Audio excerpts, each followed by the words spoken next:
नमस्कार, हमारे digital platform में आपका स्वागत है। दिल्ली ब्लास्ट केस की जांच में राष्ट्रीय जांच एजेंसी यानी एनआईए ने एक अहम कदम उठाया है। एजेंसी ने जम्मू कश्मीर के शोपियां, पुलवामा, काजीगुंड, मलाकपोरा और पंपोर के शंभूरा समेत करीब 8 जगहों पर एक साथ तलाशी अभियान चलाया। इसके साथ ही यूपी के लखनऊ में भी 2 घरों पर काफी देर तक विस्तृत तलाशी ली गई। ये पूरी कार्रवाई एक ही वक्त पर की गई ताकि जांच से जुड़े संभावित संपर्क और डिजिटल लिंक को सुरक्षित रखा जा सके और किसी भी सबूत के छुपाए जाने या मिटाए जाने की संभावना को रोका जा सके।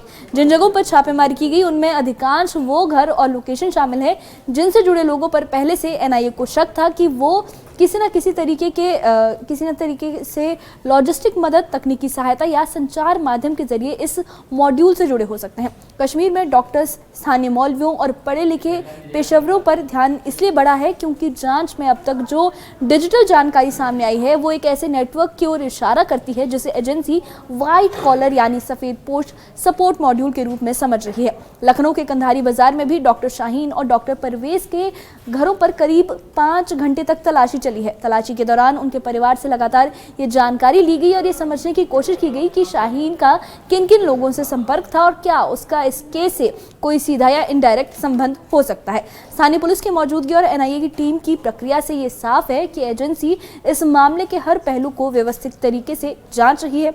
इस खास रिपोर्ट में हम आपको बताएंगे कि एनआईए की संयुक्त कार्रवाई का दायरा कितना बड़ा है, किन संदिग्ध नामों पर एजेंसी की निगाह है और कैसे कश्मीर से लेकर यूपी तक फैले इस नेटवर्क की परतें धीरे धीरे सामने आ रही हैं। ये रिपोर्ट देखिए।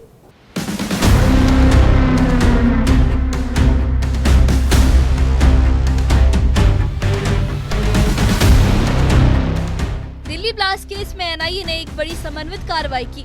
जम्मू कश्मीर में 8 लोकेशंस पर एक साथ रेड की गई। शोपियां, पुलवामा की कोयल और चंदगाम, काजीगुंड, मलाकपोरा और पंपोर के शंभूरा में लगातार तलाशी अभियान चला। एनआईए का फोकस ये पता लगाना है कि दिल्ली ब्लास्ट के पीछे कौन कौन से सफेद पोस्ट चेहरे सक्रिय थे और किस तरीके से ये व्हाइट कॉलर नेटवर्क काम कर रहा था।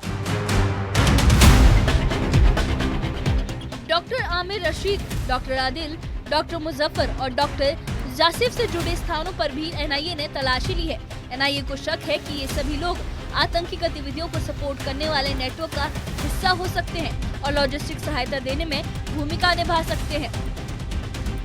इसी कार्रवाई के तहत लखनऊ में भी एनआईए की टीम सुबह से सक्रिय रही। कंधारी बाजार स्थित डॉक्टर शाहीन और डॉक्टर परवेज के पैतृक घर पर करीब 5 घंटे तक तलाशी चली। घर के अंदर मौजूद शाहीन और परवेज के पिता और बड़े भाई से लगातार पूछताछ की गई, जबकि बाहर लोकल पुलिस की भारी तैनाती की गई थी। पूरी कार्रवाई के दौरान एनआईए टीम ने मीडिया से दूरी बनाए रखी और किसी भी सवाल का जवाब नहीं दिया। आतंकी मॉड्यूल और दिल्ली ब्लास्ट मामले की आरोपी डॉक्टर शाहीन के घर पर इस वक्त हम मौजूद हैं और यहां पर एनआईए की रेड चल रही है। अगर हम तस्वीरें दिखाएं आपको तो देखिए, लोकल पुलिस इस वक्त बाहर मौजूद है, एनआईए की टीम अंदर डॉक्टर शाहीन के घर में मौजूद है। डॉक्टर शाहीन जो हैं वो और उनका भाई डॉक्टर परवेज, दोनों भाई बहन जो हैं इस वक्त एनआईए की कस्टडी में है और फरीदाबाद आतंकी मॉड्यूल या यूं कहें व्हाइट कॉलर टेररिज्म के में दोनों भाई बहन डॉक्टर शाहीन और डॉक्टर परवेज आरोपी हैं। और जिस तरीके से जो खबरें निकलकर सामने आई थी कि डॉक्टर शाहीन ने खाड़ी देशों का भी दौरा किया था और उसके बाद लगातार एनआईए जो है इन्वेस्टिगेशन इस पूरे मामले में कर रही है। देख सकते हैं आप तस्वीरों में, इस वक्त लोकल पुलिस यहां पर मौके पर मौजूद है। लोकल पुलिस के साथ साथ जो एनआईए की टीम है वो घर के अंदर इन्वेस्टिगेशन कर रही है और बताया यही जा रहा है कि डॉक्टर शाहीन और डॉक्टर परवेज के जो पिता हैं और जो भाई हैं छोटे शोएब, वो दोनों इस वक्त अंदर हैं। दोनों से पूछताछ भी जाहिर तौर पे हो रही होगी और उसके बाद घर का सर्च ऑपरेशन यानी घर में तलाशी भी ली जा रही होगी एनआईए के द्वारा। सिर्फ यही इसी लोकेशन पर नहीं, बताया जा रहा है कि एनआईए के द्वारा और भी कई लोकेशन पर लखनऊ में छापेमारी चल रही है क्योंकि मंडियाओं में जो डॉक्टर परवेज हैं उसका भी मकान है।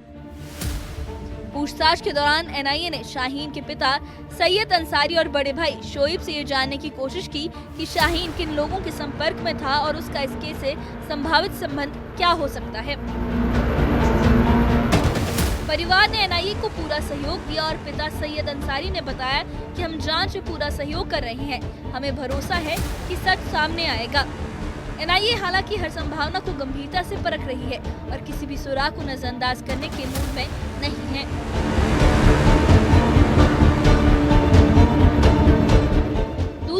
मौलवी इरफान और डॉक्टर आमिर रशीद पहले से ही एनआईए की हिरासत में हैं। गिरफ्तारी के बाद उनसे पूछताछ में कई नए लिंक सामने आए हैं, जिनसे कश्मीर और यूपी के बीच चल रहे एक वर्चुअल टेरर सपोर्ट नेटवर्क का संकेत मिला है।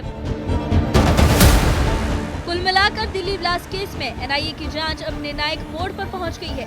कश्मीर से लेकर लखनऊ तक कई संदिग्ध नाम एजेंसी के रडार पर हैं और इस छापेमारी ने इस नेटवर्क के कई हिस्से को सामने लाया है। हालांकि एनआईए ने अभी तक बरामद सबूतों के बारे में आधिकारिक जानकारी नहीं दी है, लेकिन एजेंसी साफ है, मास्टरमाइंड से लेकर पूरे ग्राउंड सपोर्ट तक किसी को भी नहीं बख्शा जाएगा। जांच जारी है और उम्मीद है कि इस व्हाइट कॉलर टेरर मॉड्यूल की पूरी तस्वीर जल्द सामने आएगी। Bureau report, news 18।